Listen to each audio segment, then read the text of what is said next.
AITA for clapping back at my fiancé's girl best friend. I, 24F, have been involved with my fiancé, 25M, for about 7 years. We met in college and hit it off right away. He has been my rock since then. I am really close to him, and there is nothing I keep from him.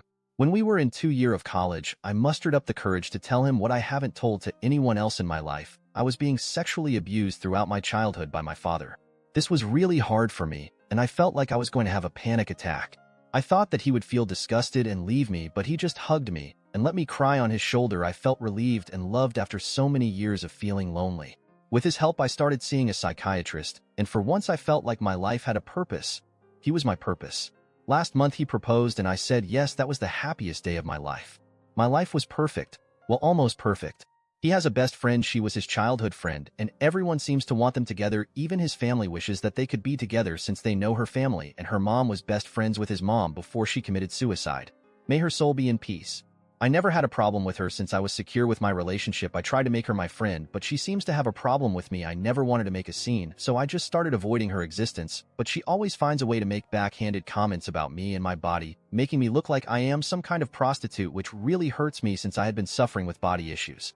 My fiancé always makes her stop, and he has cut contact before, but she begged him to forgive her, and she apologized to me, so he forgave her, giving her a second chance. She stopped for a while, but she would always give me a bad look. He isn't around. Well, Monday was his 25th birthday. It was going to be hosted in his family's house, and I was excited not only because we were going to announce our engagement, but to give him my birthday gift. It was a watch that he was seeing for a long time. I worked long hours to afford the watch, and under the watch inside the box there was a sonogram of our 2-month child with "Happy Birthday, Daddy" was written on it. This was my way of telling him I was pregnant. Everyone was there to celebrate his birthday, and before he blew out the candles on the cake, he stood up and I stood beside him facing all of his family and our friends, and announced that we were engaged. Everyone was happy for us except his GBSF, who seemed visibly upset. She kept quiet for a while and had a little too much booze to drink. His father stood up and gave a toast about how proud he was of his son and sat down. Girl BSF stood up after him, clearly drunk. She started talking about how he was such a good friend and how everyone thought that they would marry, and then turned towards me and said that she was better and at least she wasn't SLT who seduced her biological father and slept with him for years. When those words came out of her mouth, I felt my world spinning around.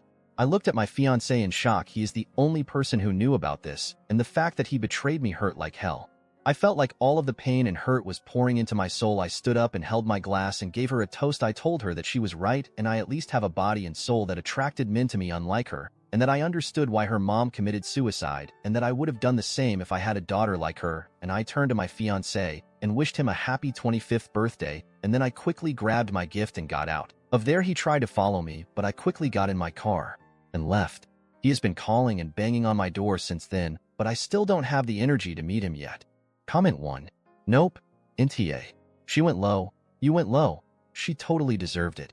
And as for him, I don't know if I could forgive that violation of my trust, especially with someone he knew had it out for me. Not okay. I hope you can get into your therapist quickly before you spiral.